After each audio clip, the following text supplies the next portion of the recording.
Hello everyone, good morning all of you. मैं Alisha ma'am, English faculty, आप सभी का स्वागत करती हूँ आपके अपने यूट्यूब चैनल यूनिमॉन्ग्स पे। जैसा आप सभी को पता है कि इंग्लिश वाली क्लासेस हम कवर कर रहे हैं, कुछ टॉपिक्स हमने कवर किए हैं। आज की क्लास के अंदर एनालॉग का टॉपिक होने वाला है। एनालॉग क्या होता है? हिंदी में बोलते हैं सादृश्यता। मतलब इसके अंदर अलग अलग फैक्टर से, अलग अलग टॉपिक से, अलग अलग सब्जेक्ट से मिक्स क्वेश्चन देखने को मिलने वाले हैं, जो हमारे लिए बहुत ज़्यादा इंपॉर्टेंट होगा। इसका कोई लिमिट नहीं है कि अगर हम कहें कि इसकी कोई लिमिट है, बट मैं आपसे प्रॉमिस करती हूँ आप CUT UG दें या CUT PG दें, दोनों में ही एनालॉग के क्वेश्चन वही होंगे जो आपने मेरे साथ 4 लेक्चर में कवर किए होंगे। इसका मतलब क्या? इन 4 लेक्चर्स को हमको बहुत अच्छे से पढ़ना है और सारे क्वेश्चंस को याद करते चलना है।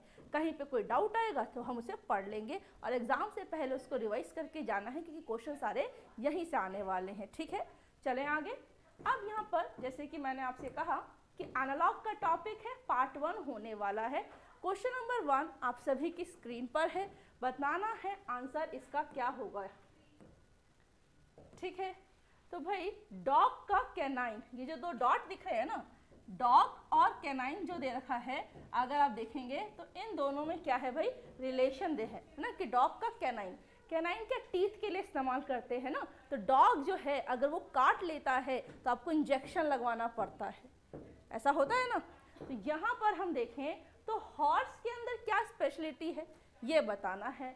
4 ऑप्शन है। ग्रास खाता है, खाने की तो रिलेशन है ही नहीं, है ना, कि डॉग के जैसे दांत होते हैं नुकीले, है ना, तो जैसे हॉर्स का क्या होगा? घास खाता है, रेस दौड़ता है, ट्रांसपोर्ट सफ़र करता है, या हूफ हो जाएगा। तो हूफ जैसे आपने पढ़ा होगा, जो घोड़ा होता है उसके नीचे है ना एक नाल होती है पैरों में, अगर आपने देखा होगा, उसको कुछ टाइम में क्लीन करना पड़ता है, उसको साफ करना पड़ता है ना, क्योंकि धंसता चला जाता है उसका पैर। तो यहाँ पर हॉर्स का आंसर क्या हो जाएगा? सी हमारा आंसर हो जाएगा। अगर सपोज करो ये हमको पता ही ना हो, फिर तो हम बहुत सारा टाइम वेस्ट कर देंगे, क्योंकि टाइमर चल रहा होगा, राइट। तो हमको क्या करना है, अपना बहुत अच्छे से याद रखना है कि एग्जाम में क्वेश्चन दिखते आंसर आना चाहिए। आपको सोचने तक का टाइम ना मिले, आपका दिमाग आधा क्वेश्चन पढ़ते ही आपका आंसर आ जाए, और ये स्पीड तभी मेंटेन होगी जब हम रिवीजन बहुत अच्छे से करेंगे, है ना। तो अगला क्वेश्चन हम देखते हैं। लिखा टैडपॉल। टैडपॉल का रिलेशन फ्रॉग से बताया गया है, तो हमको बताना है कब का रिलेशन किससे होगा। 4 ऑप्शन दिए हैं। आपको पता है फ्रॉग के बेबी को क्या कहते हैं भाई? टैडपॉल। ये ध्यान रखना, क्योंकि यहाँ पर क्वेश्चन भी आया है, अगर आप देखेंगे पूछा गया फ्रॉग के बेबी को क्या कहते हैं। 4 ऑप्शन दे देगा, तो उसमें से हमारा एक ऑप्शन में क्या बैठा होगा? टैडपॉल बैठा होगा। तो टैडपॉल हमारा वहाँ पर करेक्ट आंसर हो जाएगा। 4 ऑप्शन दिए गए हैं। कब किसके बेबी को कहा जाता है? क्योंकि यहाँ पे बेबी है ना, और यहाँ पर एनिमल है, तो बेबी तो कब है, तो कब किसका बेबी होता है? तो 4 ऑप्शन दिए गए हैं। डॉग है, कैट है, लायन है, हैजहॉग है। क्या हो जाएगा आंसर? लायन। तो बी हमारा यहाँ पर करेक्ट आंसर होगा। कैट का होता तो क्या होता? किटन, है ना, आपने पढ़ा है। अगर डॉग का होता तब क्या करते? पपीज। आगे एंटोनिम का रिलेशन सिनोनिम से दिया गया है। एंटोनिम का रिलेशन सिनोनिम, एंटोनिम मतलब अपोजिट, सिनोनिम मतलब सेम, एक दूसरे के कॉन्ट्राडिक्टरी वर्ड्स हैं, एक दूसरे के अपोजिट वर्ड्स हैं, है ना। इसका पीपीटी मिल जाएगा, बट आंसर की नहीं है पीपीटी में, तो आंसर तो आपने साथ साथ लिखते जाना है कि भाई इसका आंसर ये है, राइट। अब यहाँ पर ऑप्शन दिए गए हैं, एनालिसिस का बताना है। सिंथेसिस होगा, सिंक्रोनाइज होगा, सिंप्लीफाई होगा, समरीज होगा। अगर कॉम्प्लेक्स होता तो हम क्या लगाते? सिंप्लीफाई। कॉम्प्लेक्सिटी होता तो, है ना, समराइज, अगर ब्रीफ में जो चीज़ें होती समराइज, है ना, तो इन डिटेलिंग लिखा होता तो हम लगा देते समराइज। सिंक्रोनाइज भी समराइज का ही पार्ट है, ब्रीफिंग करने को कहा जाता है। तो हमारा आंसर क्या होगा? एनालिसिस का सिंथेसिस। अब इसके बारे में कुछ बातें पढ़ लेनी चाहिए। देखो यहाँ पर अगर मैं बात करूं तो मैंने पढ़ाया है आपको स्किमिंग, मैंने आपको पढ़ाया है स्कैनिंग। अब यहाँ पर अगर हम देखें तो यहाँ टर्म जो बैठा है वो स्किम बैठा है, यहाँ टर्म क्या बैठा है? Term scan. अब हमने देखा आजकल जमाना है डिजिटल पेमेंट का, QR कोड स्कैन करते हैं, पेटीएम हो, फोन पे हो, गूगल पे हो, कुछ भी हो। अब अगर उसमें जो कोड है QR कोड, उसमें जरा सा भी आपका क्या है, एरर है या फिर वो टीयर आउट है, वहाँ से फटा हुआ है, तो वो स्कैनिंग लेगा ही नहीं, है ना, और आप पेमेंट नहीं कर पाएंगे, डिनाई करेगा पेमेंट को। तो स्कैन मतलब जब कंप्लीटली ऊपर से लेके नीचे तक 2-3 बार स्कैन कर लेता है, श्योर कर लेता है, तब पेमेंट का ऑप्शन ओपन होता है। इन डिटेलिंग, तो जब किसी चीज को डिटेल में पढ़ा जाता है, इन डेप्थ पढ़ते हैं, उसको हम क्या कहते हैं भाई, इंटेंसिव रीडिंग स्टडी, है ना। जब हम कोई चीज बहुत डिटेल में पढ़ रहे हैं, इन मतलब अंदर, है ना, क्या से पढ़ेंगे, डेप्थ में, डिटेल में। और मैंने बोला स्किम, दूध उबालेंगे। कंट्री डिलाइट का बड़ा आजकल, है ना, आप देखें हर जगह पर इसका जोरों शोरों से प्रमोशन चल रहा है। तो कंट्री डिलाइट के अंदर हम देखें तो कहते हैं कि वो जो दूध जब ठंडा कर देते हैं, तो ये देखो कंट्री डिलाइट दूध की मलाई, और ये देखो दूसरे वाले दूध की मलाई, है ना, तो कितना थिक लेयर आता है उसमें दूध मलाई का। तो अब क्या है, जो दूध गर्म करने के बाद पक पक कर एक लेयर बना लेता है, उसको क्रीम कहते हैं। तो हमने क्या किया, ऊपर ऊपर से मलाई निकाल ली, है ना, ऊपर ऊपर से मलाई निकाली, मतलब क्या, हमने किसी भी चीज को ऊपर ऊपर से पढ़ लिया। हमें किसी के बारे में भी कंप्लीट नॉलेज नहीं है, मगर सबके बारे में थोड़ा बहुत जानकारी है। हिस्ट्री पूछ लो थोड़ा है, जीके पूछ लो थोड़ा है, पॉलिटी पूछ लो थोड़ा है, करंट पूछ लो थोड़ा है, किसी एक सब्जेक्ट का मास्टरी नहीं कर रखा है। One who knows each and everything about a particular subject, that person is called master, है ना, perfectionist. But one who knows some things about some subjects but mastery for none, that person does skimming in their subject. skimming मतलब ऊपर से पढ़ लिया, मतलब क्या करना, जिसको आप बोलते हो जस्ट मैंने क्या कर लिया मैम, ब्रीफिंग कर ली, गो थ्रू कर लिया। तो यहाँ पर जो टर्म आएगा वो टर्म क्या आएगा, एक्सटेंसिव रीडिंग करना, ऐसी स्टडी करना जहां पर हमने सिर्फ एक्स से मतलब आउटर पोर्शन कवर कर लिया, डिटेल में हमने स्टडी नहीं की है ना। तो अब आप देखें, जैसे कि आपने अपने आप को टेस्ट योरसेल्फ किया, खुद देखा कि हम कहाँ पर स्टैंड करते हैं, अपना पेपर दिया, पेपर देने के बाद उसको एनालाइज किया। एनालाइज करोगे डिटेल में ना, कौन सा क्वेश्चन हमारा गलत था, कौन सा क्वेश्चन सही था, किस टॉपिक में हमको दिक्कत है, किस टॉपिक का सब टॉपिक में हमको परेशानी हो रही है, या ये वाले क्वेश्चन ये टॉपिक में हमको दिक्कत है, हमसे ये नहीं हो पा रहा है, मतलब आपने इन डिटेल पढ़ा, उसको हम क्या कहते हैं, एनालाइज करना, है ना। अब यहाँ पर 2 टर्म थी, इसमें से लिख लो, ये बहुत इंपॉर्टेंट टर्म है ना, कि भाई यहाँ पर स्किमिंग एक्सटेंसिव होगा, स्कैनिंग में इंटेंसिव रीडिंग हो जाएगी, ठीक है, लिख लो। तो फिर आगे चलते हैं, मैं आपको कुछ दिखाऊंगी।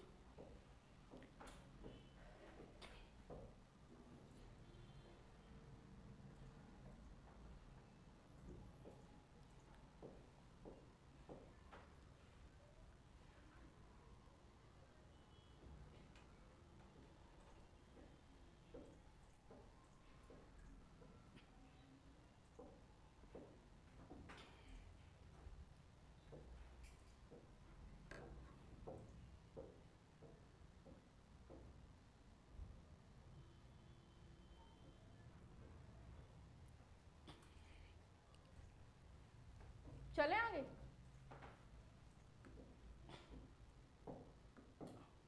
अब यहां पर देखना, ये जो टर्म लिखा है क्या, एनालिसिस, यहां पर ये कैसी स्टडी है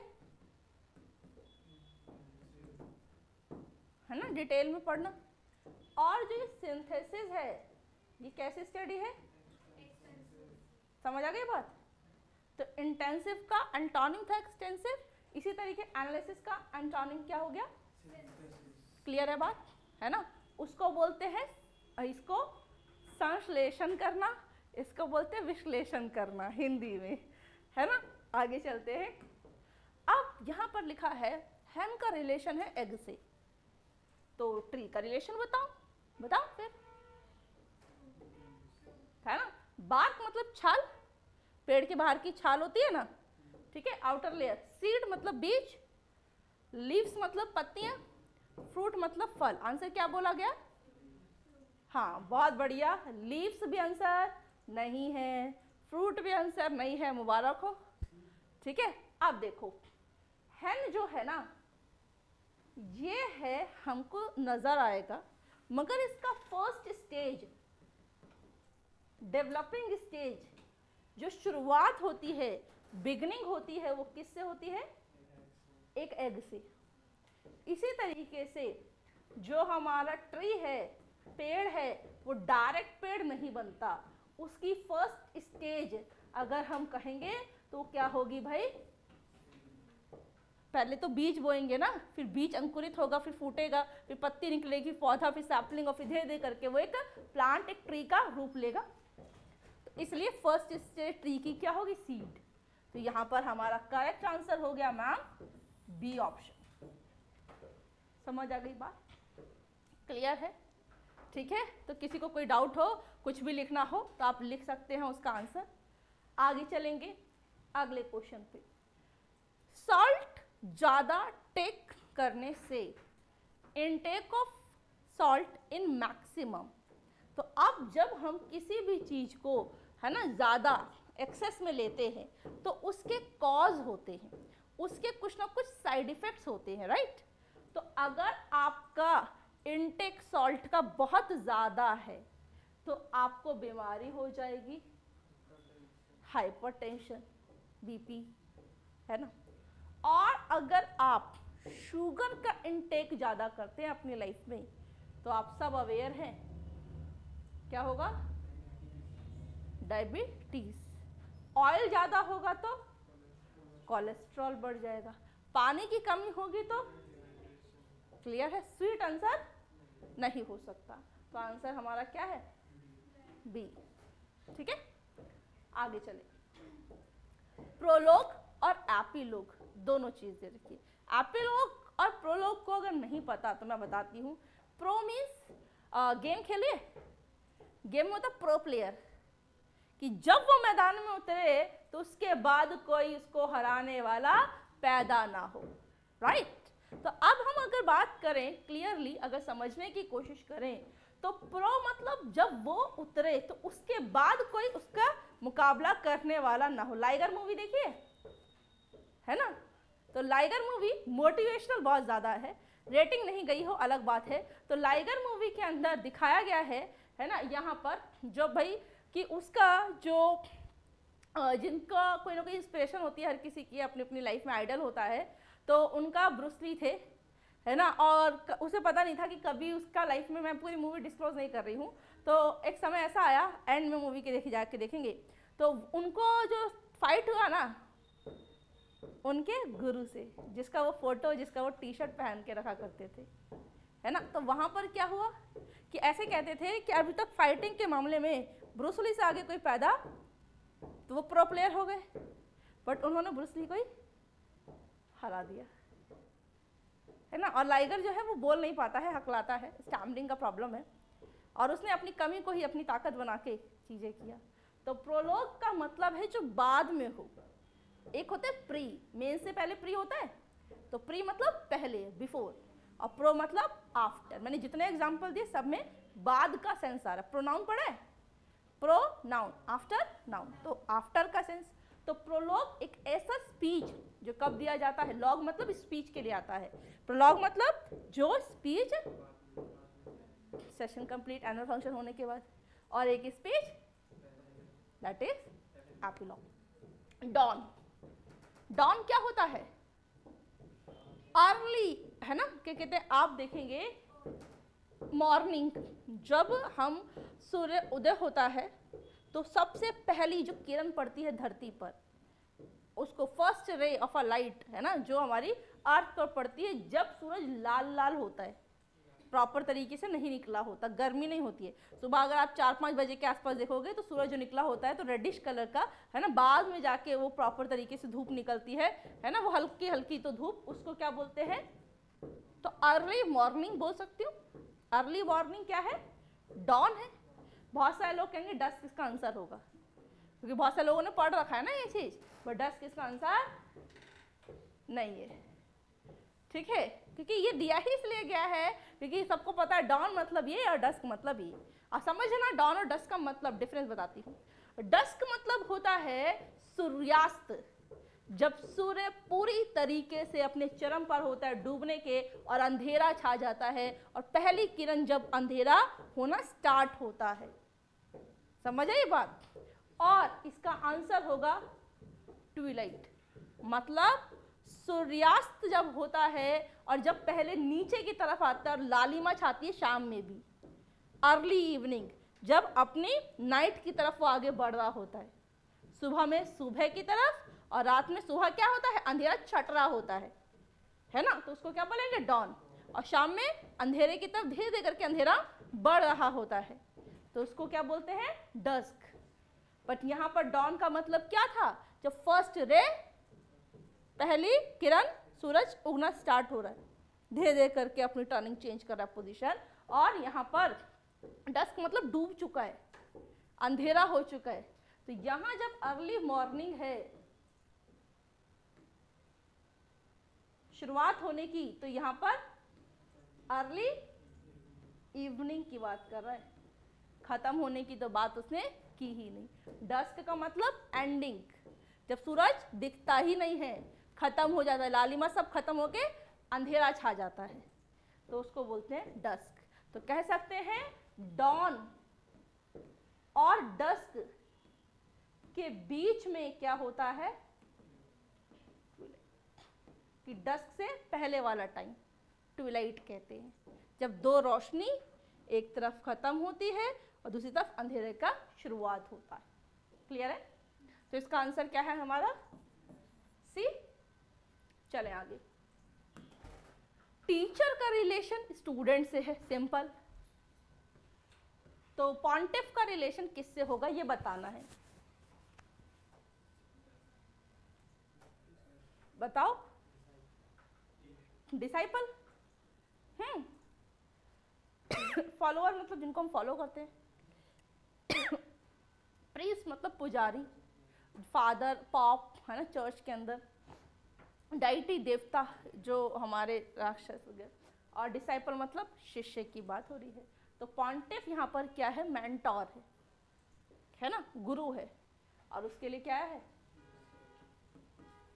बहुत सारे लोग इसका आंसर फॉलोअर लगा के आएंगे क्योंकि पॉन्टिफ उनको पता ही नहीं है कि मेंटोर के लिए यूज होता है। बट तीनों ऑप्शन अगर ध्यान से पढ़ेंगे तो आपको क्लियर होगा कि हमारा बेस्ट सुटेबल आंसर ए हो जाएगा। बीज, ऑनोमेटोपिया पढ़ा होगा हमने फिगर ऑफ स्पीच के अंदर, जिसमें sound of animals, sound of birds के बारे में बात करते हैं।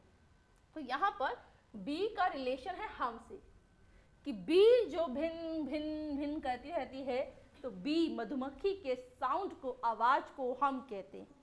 तो आउल के आवाज को क्या कहेंगे, रोअर का मतलब दहाड़ना होता है, लायन का साउंड है। क्या आंसर हो सकता है, नहीं हो सकता। टॉक मतलब ह्यूमन बीइंग की बात हो रही है, और यहाँ पर आउल नॉन ह्यूमन है ना भाई, क्यों, क्योंकि ये एनिमल बर्ड के रेफरेंस में पूछ रहा है। हिस मतलब फुफकारना, सांप के लिए होता है। तो हमारा बच गया क्या, हुट। तो आंसर क्या होगा, अब अगली बार पता है तो इतना टाइम भी नहीं लगेगा, फटाफट से आउल का आंसर हुट आप लगा सकते हैं। चले आगे। कन्फर्म्ड कर दिया, इनविट्रेट कर दिया। अब यहाँ पर आप देखें ये दोनों रिलेशन में सेम है। जब कहते हैं भाई कंफर्म है ना, हाँ भाई कंफर्म है, मतलब उसने कंफर्म किया, उसने क्लियरेंस दे दिया, मतलब उसने अपनी क्या दे दी, अग्रीमेंट कि हाँ ठीक है। यहाँ पर फाइनेंशियल टर्म से मिलता जुलता कोई रिलेशन, जिसका सेम रिलेशन हो, आपको दिख पा रहा होगा, वो है बैंकक्रप्ट। क्योंकि पैसों से लेना देना फाइनेंशियल भी है, और बैंकक्रप्ट का भी क्या है, पैसे जब खत्म हो जाते हैं, दिवालिया निकल जाता है, इंडेप्ट हो जाता है, जिसपे कर्जा बहुत ज़्यादा हो जाता है। तो हमारा आंसर क्या हो जाएगा, सी। इनक्रेडिबल हो नहीं सकता। इनक्रेडिबल मतलब क्या, जिस पर हम विश्वास नहीं कर सकते, अनबिलीवेबल है ना, that can not be believed, जिस पर विश्वास नहीं किया जा सकता। नॉट मतलब किसी चीज को बांधना, कोई रिलेशन हो सकता है जिसके अंदर हम बंधे हुए हों, ठीक है। और कैलो, कैलो मतलब क्या होता है, इनएक्सपीरियंस्ड पर्सन, कैसा पर्सन होगा? अनएक्सपीरियंस्ड नहीं होता, इन होता है, इन एक्सपीरियंस्ड पर्सन। तो हमारा इसका आंसर क्या हो जाएगा? सी। चले आगे, है ना। तो अगली बार आपके सिनोनिम एंटोनिम में दे दे इनएक्सपीरियंस्ड पर्सन, ऑप्शन में दे दे कैलो, पूछ ले सिनोनिम, तो कैलो लगाए होगे। अब देखो इसको याद भी रख सकते हैं कि कैलो है मतलब कैसा है? गाय है।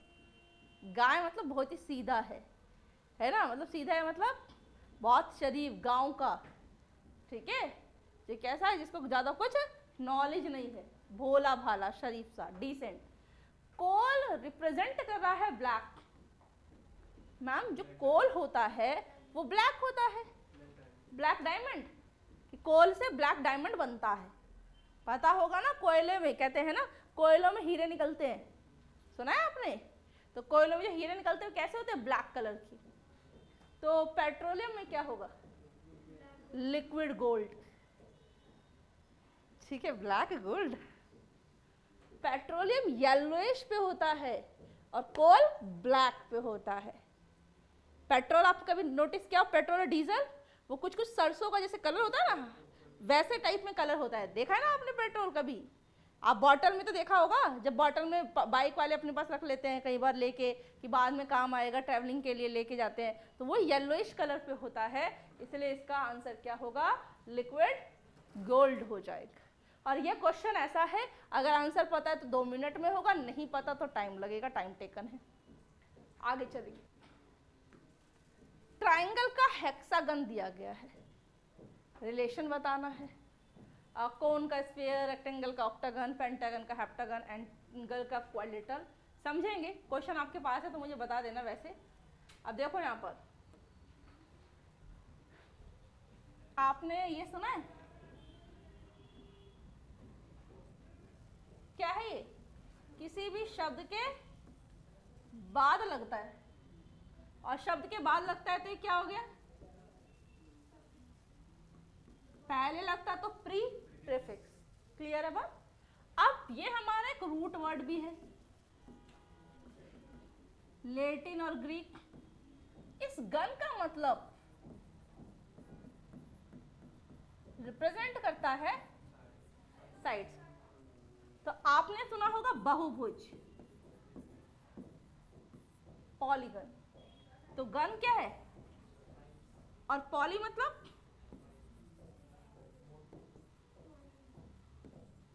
1 2 3 कितनी भी हो सकती है, मतलब लिख सकते हो डायरेक्ट मैनी कि, है ना, जिसकी साइड्स हो। तो अब यहाँ पर आपका पहला रिलेशन क्या था? क्या है क्वेश्चन में? अब ट्राइंगल तो ऐसे होगा, है ना, जिसके 3 एंगल हो। ट्राई मतलब 3 साइड, और दूसरा क्या है? हेक्सागन। हेक्सा मतलब 6, 1 2 3 4 5 6, इन दोनों का रिलेशन है। तो किसका पूछा है?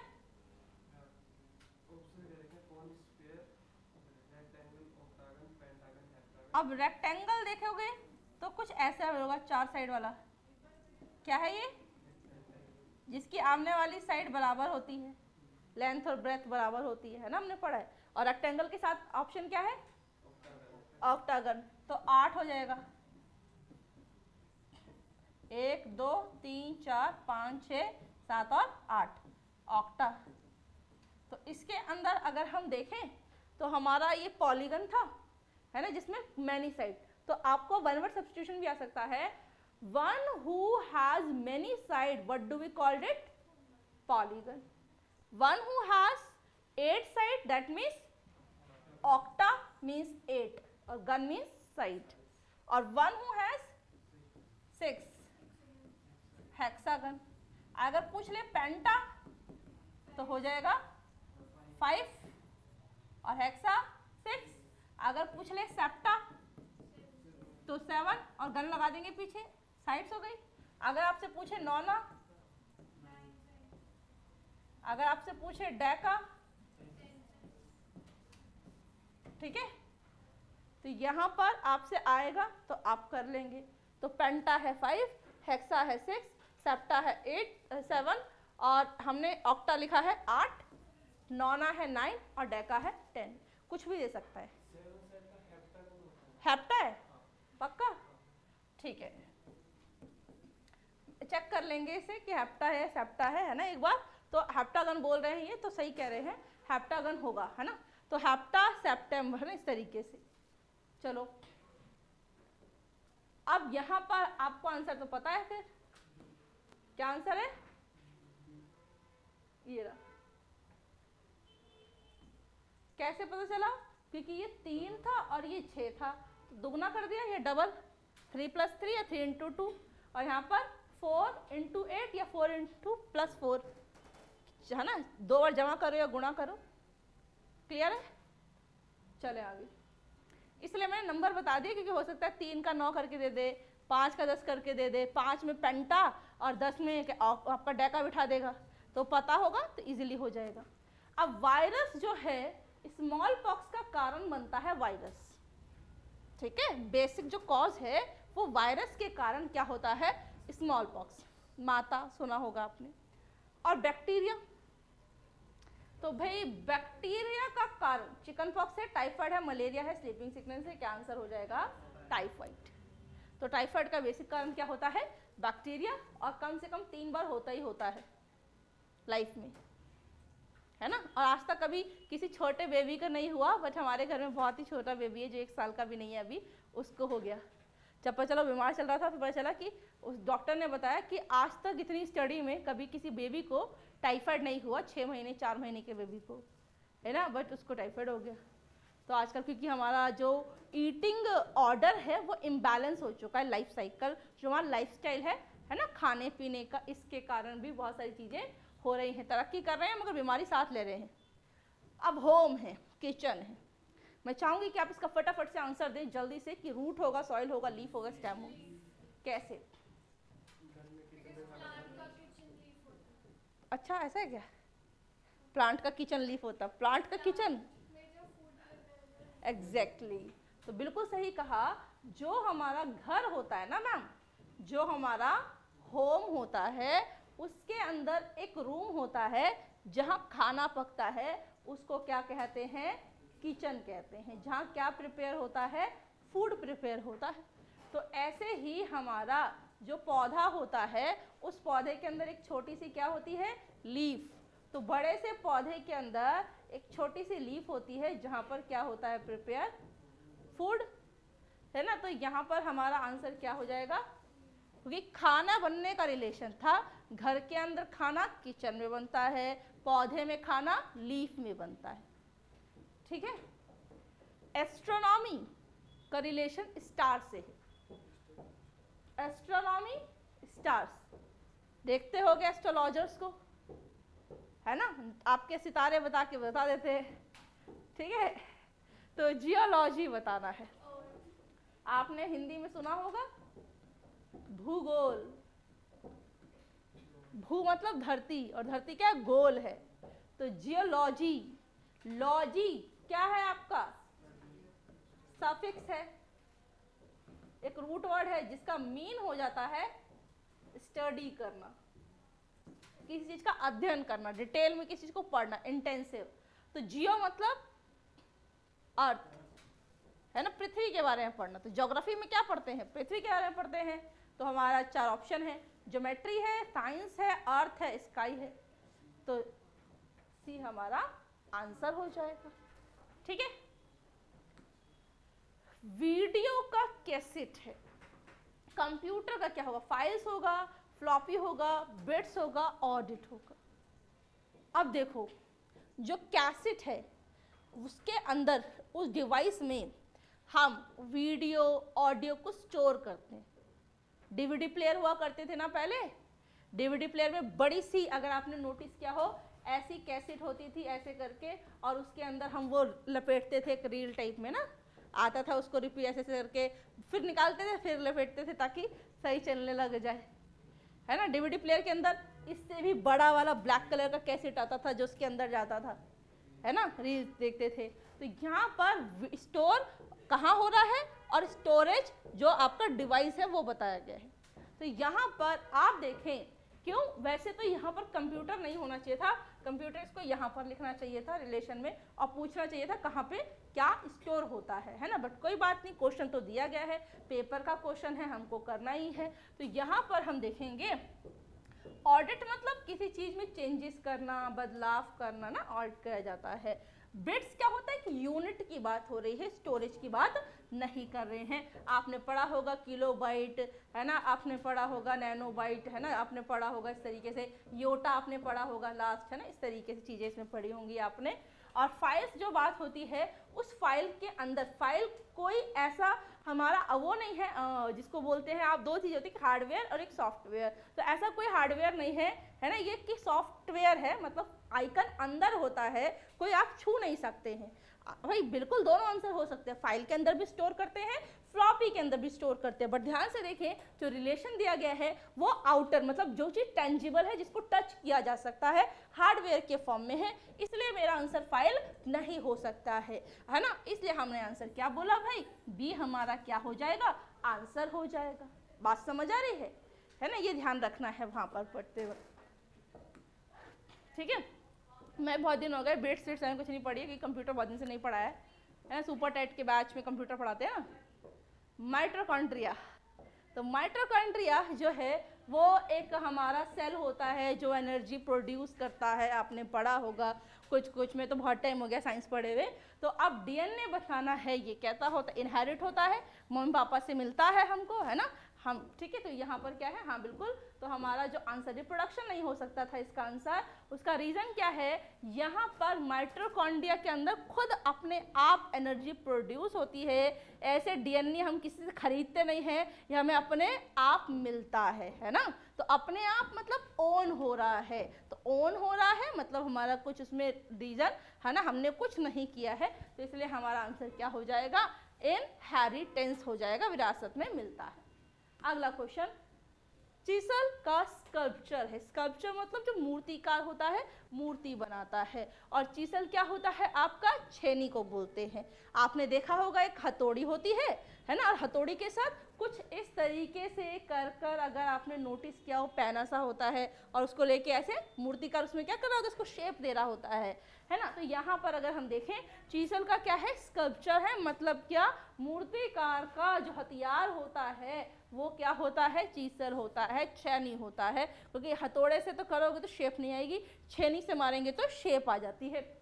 तो हैरो का इस्तेमाल कौन करता है, फार्मर करता है ना, ब्लैक स्मिथ करता है, मैसन होता है, मिस्त्री करता है, गार्डनर करता है। बताइएगा क्या आंसर हो जाएगा इसका, बोलो, गार्डनर होगा। फार्मर जो है उसका वो आ जाता, जो फावड़ा कह सकते हो, या ट्रैक्टर यूज हो सकता है, या कुछ और चीजें आ सकती है। ब्लैक स्मिथ जो होता है लोहार है ना, उसका भी चीसल आप यूज कर सकते हो, क्योंकि वो भी हथौड़ा हैमर उसका इस्तेमाल करता है। मैसन जो मिस्त्री होता है ना, उसके लिए कुछ। बट यहाँ पर जो हमारा आंसर होगा वो क्या हो जाएगा, गार्डनर हो जाएगा, जिसका इस्तेमाल करते हैं। अब ये हैरो क्या होता है बता देती हूँ। जब आपने नोटिस किया होगा अपने कॉलेज में, अपने स्कूल में, अपने घर में, एक बड़ी वाली कैंची होती है, जिससे वो क्या करते हैं, एक्स्ट्रा घास, एक्स्ट्रा चीजें उसको शेप दे रहा होता है काट कर, उसको क्या बोलते हैं, हैरो बोलते हैं। अब आगे क्या लिखा है, शीप। शीप का रिलेशन बताया गया है मटन से, ठीक है, कि शीप के मांस को मटन बोला जाता है, जैसे कि गॉट के मांस को भी मटन बोलते हैं, है ना, ठीक है। बट जो हैन का मांस होता है उसे चिकन बोलते हैं, कि चिकन लेने गए थे है ना, मटन लेने गए थे, फिश लेने गए थे। पढ़ा है आपने, chicken curry, mutton curry, fish curry. जो सी फूड खाते हैं उनको पता होगा ना, मतलब जो नॉन वेजिटेरियन होंगे उसमें अलग अलग उसमें अलग अलग चीज़ों के मांस को अलग अलग नाम से रिप्रेजेंट किया जाता है। तो यहाँ पर डियर मतलब हिरन के मांस को क्या कहते हैं, तो डियर के मांस को क्या कहते हैं, वेनिसन कहते हैं। क्लियर है। अब यहाँ तक तो ठीक है, चीजें हमको समझ भी आ रही है ना। अब यहाँ पर एक चीज और देखनी है जो बहुत इंपॉर्टेंट है, देखें यहाँ पर दिखाती हूँ, ये ग्रामर से रिलेटेड है।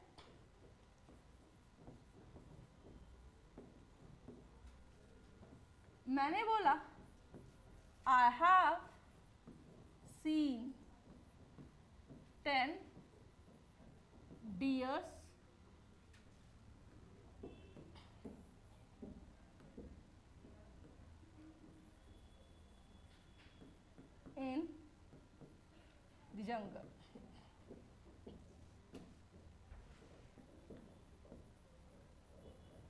किसका सेगमेंट है?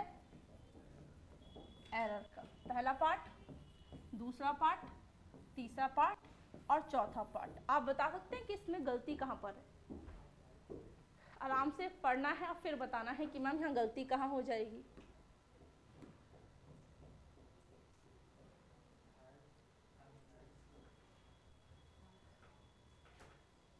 प्रेजेंट में भी तो है कि प्रेजेंट मैंने देखा है, मतलब जब से होश संभाला है ना, तब से लेकर जब भी उसने देखा होगा अपने प्रेजेंट मोमेंट में, वो तो मैं बाद में पढ़ाऊंगी।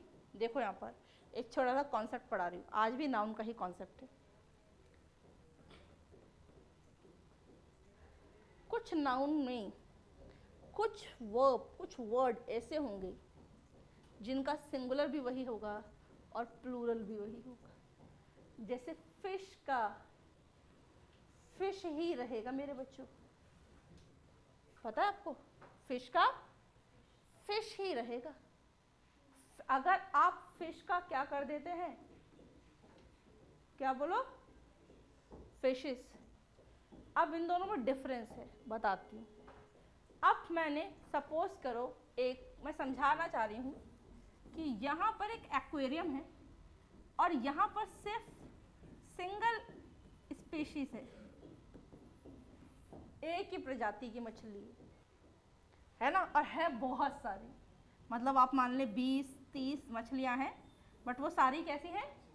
सिंगल स्पीशीज है, तो उसको हम फिश ही कहेंगे, फिशेस नहीं कह सकते आप। आप खाने के लिए सालमन लेके आए, फिश का नाम है, तो फिश बहुत सारी हैं, है ना, आप लेके आए हैं 1 किलो में, बहुत सारी चढ़ती हैं छोटी छोटी, बट हम कहेंगे तो फिश, फिशेस नहीं कह सकते। क्लियर है टर्म? बट वही बात, ये एक्वेरियम था, किसकी बात करी थी? एक्वेरियम की। अब मैंने यहाँ पर किसकी बात कर ली? ओशियन की। अब यहाँ पर सिंगल स्पीशीज नहीं है, यहाँ पर क्या है भाई? डिफरेंट स्पीशीज हैं, अलग अलग प्रजाति है, इसलिए इसको क्या बोलेंगे? बात कुछ समझ आई? क्यों ऐसा नहीं लग रहा? क्योंकि एस लगने से उसका कंटेक्स्ट डिफरेंट पे चला गया। बात समझ आई? एक और एग्जांपल देती हूँ। जैसे मैंने बोला फ्रूट, क्या बोला? फ्रूट। अब तुम्हारे पापा केले लेके आए, आप सपोज करो 2 दर्जन केले हैं, कितने केले आए? 24। बट हम फ्रूट्स नहीं बोल सकते, है ना। पापा तरबूज लेके आए 4 की, मतलब 4 तरबूज लेके आए 1 किलो के, हम ये नहीं बोल सकते पापा वाटरमेलन, मतलब फ्रूट्स लेके आए हैं। क्यों नहीं बोल सकते? क्योंकि वो सेम स्पीशीज है। तो अगर आप देखेंगे सिंगल वैरायटी है, एक सेम वैरायटी है, तो वो फ्रूट ही रहेगा, चाहे वो 1 हो, 2 हो, 4 किलो, 10 किलो, 20 किलो भी होगा, तब भी वो फ्रूट ही रहेगा। पर जैसे ही मैंने बोल दिया कि मेरे पापा 1 किलो अंगूर, 1 दर्जन संतरा, 2 किलो पपीता, 4 किलो तरबूज लेके आए हैं, अब यहाँ क्या होगी? वेरिएशन। इसलिए इसको क्या बोलेंगे? Different variety. बोलो। इसलिए हम क्या लगा सकते हैं? फ्रूट्स। अब इसके 2 मीनिंग हो सकते हैं, पहला तो डिफरेंट वैरायटी ऑफ फ्रूट्स, और दूसरा अगर हम बात करें तो एक फ्रूट्स का मतलब, अगर हम बात करें तो होता है रिजल्ट ऑफ हार्ड वर्क, मेहनत का फल। I got my fruit of result, सही है गलत है? I got my fruit of hard work, है ना, लिख दे भाई। तो आई गॉट माई फ्रूट नहीं होगा, यहाँ पर क्या लगेगा? फ्रूट्स, क्योंकि मेहनत के रिजल्ट की बात हो रही है ना। I have purchased a mango, है ना, I have purchase 1 kilo mango, 2 dozen banana, 2 dozen oranges, 2 kilo papaya, है ना, 4 किलो वाटरमेलन। तो यहाँ पर क्या हो जाएगा? फ्रूट्स। तो वहाँ पर डिफरेंट वैरायटी होगी, राइट। ये कॉन्सेप्ट क्लियर है? ऐसे हम यहाँ पर देखेंगे, जैसे फिश का फिश रहता है, ऐसे शीप का शीप ही रहता है। पढ़ा है हमने? तो शीप का शीप, फिश का फिश, डियर का डियर। एक हो, दो हो, चार हो, 10 हो, कितनी भी हो, है ना, हट गया होगा वो अब, तो वहां पर डियर्स नहीं रहेगा, एस हट जाएगा और डियर हो जाएगा। ठीक है, तो अब हम देखेंगे चीजें। हमने क्या सीखा कि मैम जब फिश की बात होती है ना, तो सिंगल स्पीशीज है तो फिश ही रखेंगे, चाहे उसका क्वांटिटी कितना भी हो। और अगर वो डिफरेंट है स्पाइसेस, तो स्पीशीज उसके अंदर, तो हम क्या बोलेंगे, फिशेस। दूसरा हमने पढ़ा फ्रूट। फ्रूट में क्या मैंने पढ़ाया, फ्रूट जो है उसका मतलब फल है जब वो सेम वैरायटी है। और अगर फ्रूट्स कहना चाहते हैं तो हम डिफरेंट वैरायटी ऑफ फ्रूट्स की बात कर रहे हैं। या फिर दूसरा फ्रूट्स का मतलब रिजल्ट ऑफ हार्डवर्क हो सकता है। और आई हैव सीन 10 डियर्स नहीं होगा, आई हैव सीन 10 डियर होगा। जबकि 10 बॉयज होता है, 10 गर्ल्स होता है, 10 बुक्स होता है, क्योंकि डियर का प्लूरल डियर ही रहता है, फिश का प्लूरल फिश ही रहता है, शीप का प्लूरल शिप। अब यहाँ आपका एकेडमिक नॉलेज काम नहीं करेगा, यहाँ आपको ऑब्जेक्टिव नॉलेज के लिए कॉम्पिटिटिव इंग्लिश का थोड़ा बहुत ज्ञान होना चाहिए, तो आपके लिए चीज़ आसान हो जाएंगी। नहीं तो इसमें कोई भी बच्चा कोई भी गलती नहीं लगा के आएगा, बोलेगा सेंटेंस के अंदर नो एरर है। क्लियर हो रही है बातें? कॉमन चीज़ें नहीं पूछ रहा है, अच्छी चीज़ें पूछ रहा है, हमको पढ़ना भी पड़ेगा। आप देखते होगे ना, मैं ग्रामर पढ़ाती हूँ, वोकैब पे ले जाती हूँ, वोकैब पढ़ाती हूँ ग्रामर पे, क्योंकि हम जो भी आ रहा है ना उसको ऑन द स्पॉट पढ़ लेना चाहिए। तो इससे क्या होता है, मोनोटोनस नहीं होंगी चीज़ें और हम जंप करते रहेंगे। कभी पैसेज है, पैसेज में ग्रामर पढ़ाना शुरू कर देती हूँ, कभी वोकैब पढ़ाना शुरू कर देती हूँ, तो मैं कुछ भी कहीं भी पढ़ा देती हूँ। बट आपको समझना है, पढ़ना ही इस तरीके से है कि जो चीज़ आई तभी की तभी पढ़ा और निपटा दिया, खत्म। अब यहाँ पर देखेंगे वेनिसन आंसर है, याद रखिएगा। अगला क्वेश्चन हम देखें तो भाई लिखा है मैकाब्रे का लवली है, जो बहुत ही दिखने में अगली होता है ना। एक हमारा, मुझे याद नहीं है चैप्टर का नाम, 12th क्लास एनसीईआरटी के अंदर एक होता था जो बहुत जंगल में रहता था, बड़ा अगली सा था, उसमें से स्टिंगी करके बदबू आती थी, है ना। आपको याद नहीं होगा या विस्तास के अंदर है, मैं कल देख के भी बता दूंगी, है ना। 12th क्लास की बुक एनसीईआरटी में विस्तास या फ्लेमिंगो, दो ही बुक है हमारे पास। उसमें से एक चैप्टर में एक है जिस लड़के से सब दूर दूर रहते थे, उससे कोई दोस्ती नहीं करना पसंद करता था, है ना। था ना उसके अंदर एक चैप्टर, मुझे एग्जैक्टली याद नहीं है, उसकी मम्मा, बिल्कुल एग्जैक्टली, है ना। तो क्योंकि मुझे बहुत टाइम हो गया पढ़े हुए, तो उसके अंदर वो चैप्टर था। तो उस व्यक्ति को क्या बोलते हैं, मैकाब्री, मतलब जिसमें से बहुत बदबू आती है, जो बहुत ही, उसके बाल टेंगल से होते हैं, अनटाइडी होता है, स्टिकी सा स्मेल आता है, जिससे लोग दूर दूर भागना पसंद करते हैं, पास नहीं रहना चाहता। और एक होता है बहुत ही खूबसूरत सा, लवली, प्रेजेंटेबल, बहुत ही ब्यूटीफुल, है ना। तो उसके साथ लोग रहना चाहते हैं, मतलब ये दोनों एक दूसरे के क्या हो गए, एंटोनिम हो गए, बोलो है ना। अब यहाँ पर मैं कुछ पढ़ा रही हूँ, ध्यान से सुनते जाइएगा। कह रहे हैं अभी तक आप ही सुन रहे हैं, आगे भी सुनना है, थोड़ा सा रह गया है। अब आपने सुना होगा, है ना भाई, इनोकस। तो इनोकस में क्या बैठा है, साउंड किसका दे रहा है, इनो। इनो क्या गैस में हेल्प करती है ना। इनो का पाउच आता है ना, पानी में डालो, घोलो, पी लो, 6 सेकंड में काम कर देती है। तो यहाँ पर ये कैसा है, हार्मलेस है, ठीक है। अब हमसे क्या पूछा गया है, क्वेश्चन में बताना क्या पूछा गया था, लिखा है किसी के पास, क्या चीज, बेनफुल। अब यहाँ पर अगला टर्म क्या है, बेनफुल। ध्यान से देखना, किसी चीज को क्या कर दिया, बैन कर दिया, मतलब क्या, वो हमारे लिए क्या होगा भाई, उससे खतरा है ना हमें, तो हमारे लिए क्या हो गया, हार्मफुल। याद रखना बहुत आसान है ना।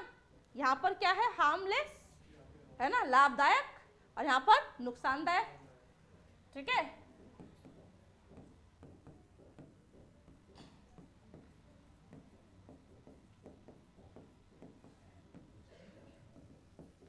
तो लिख लें, तो ये दोनों एक दूसरे का एंटोनिम, हार्मलेस जब हार्मफुल का एंटोनिम है, तो इनोकस जो किसका होगा, बेनफुल का। लिख ले जल्दी से, फटाफट से,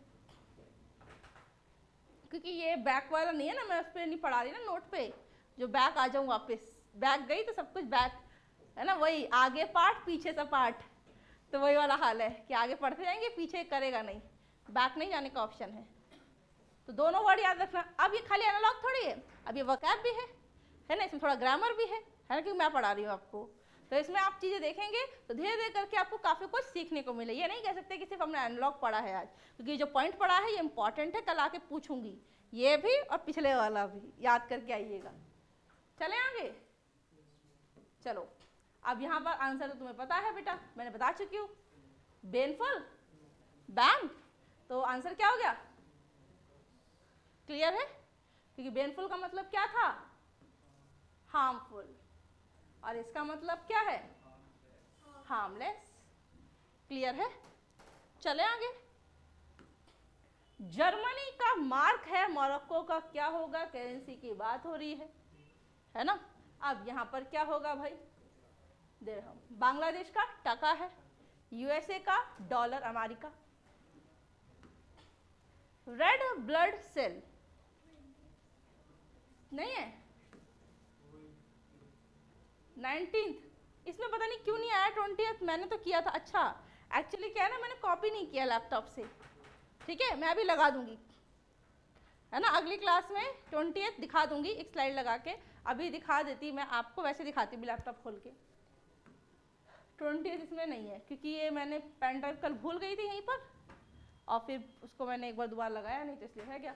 आरबीसी, रेड ब्लड सेल की बात हो रही है, तो आरबीसी जो है लिखा है अर्थरोसाइट्स का प्रॉब्लम जो फेस करना पड़ता है, तो जो वाइट ब्लड सेल की कमी हो जाती है, रेड ब्लड सेल बढ़ जाते हैं, वाइट ब्लड सेल कम हो जाते हैं, तो हमारी क्या प्रॉब्लम होती है थ्रोम्बोसाइट्स है, लिम्फोसाइट्स है, मोनोसाइट्स है, ल्यूकोसाइट्स है ना। तो यहाँ पर क्या हो जाएगा, ल्यूकोसाइट्स। अब ये वो क्वेश्चन है जो एग्जाम में तो बहुत बार आता है, आप हर जगह देखेंगे क्वेश्चन बैठा मिलेगा आपको, हर जगह इंटरव्यू दे दें तो मिलेगा, किसी एंट्रेंस को दें तो मिलेगा, किसी भी, है ना, आप किसी भी यूनिवर्सिटी का एंट्रेंस दें, है ना, किसी गवर्नमेंट जॉब का पेपर दें, है ना, हर जगह मिलेगा। जीके में एनालॉग है, इंग्लिश में एनालॉग है, आपका एलआर में लॉजिकल रीजनिंग में एनालॉग है, तो इसलिए आप बच नहीं सकते हैं, पढ़ना तो है ही। पोलियो वायरस की वजह से होता है, तो भाई एंथ्रेक्स किसकी वजह से होता है, बैक्टीरिया, बैक्टीरिया भी आपका एंथ्रेक्स है, और टाइफाइड भी आपका बैक्टीरिया से था।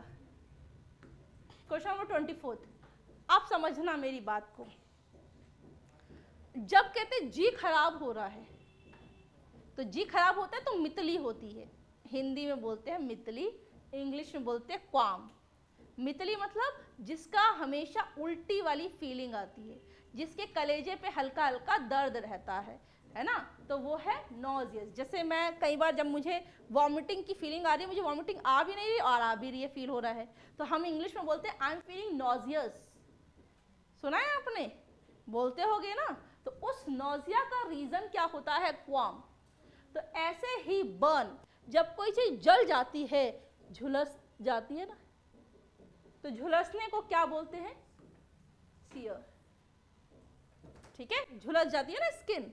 जैसे मितली के कारण क्या होता है, जी खराब होता है, ऐसे आपका जब कोई चीज जल जाती है तो उसमें, है ना, आप देखेंगे तो उसके अंदर झुलस जाती है, मतलब वो बहुत ही एक लेयर ऊपर से आ जाता है, पेन होता है, पेनफुल काफी, है ना। दोनों सिचुएशन मेरे साथ हुई है, तो मुझे पता है, सियर वाला भी और नॉजियस वाला भी।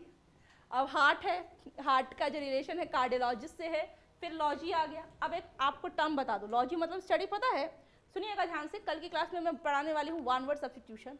It is a very important session, बहुत ही अच्छा सेशन होगा, आपको मजा आएगा पढ़ के, है ना।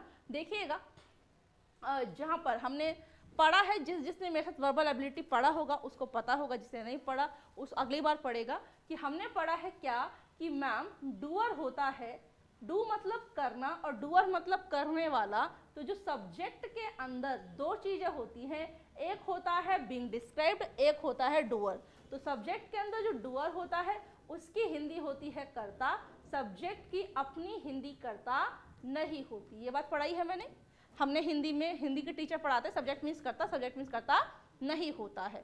सब्जेक्ट के अंदर अगर डूअर, जो काम करने वाला व्यक्ति है, वो आपको दिख रहा है तभी वो डूअर है। डू मतलब करना और डूअर मतलब करने वाला, हिंदी में बोलते हैं कर्ता, ठीक है। अब यहाँ पर आपने पढ़ा होगा, कोई भी जो भी हमारा वर्ड है, उस वर्ड से पहले जो लग रहा है उसको हम बोलते हैं प्रीफिक्स, और जो बाद में लग रहा है उसको हम बोलते हैं सफिक्स। ये बात क्लियर है? पहले लगेगा प्रीफिक्स है, बाद में लगेगा सफिक्स है। उस सफिक्स में आपको क्या बैठा मिल जाए? IST। तो IST रिप्रेजेंट डूअर, करने वाला। बात समझ आ रही है? तो यहां पर क्या है?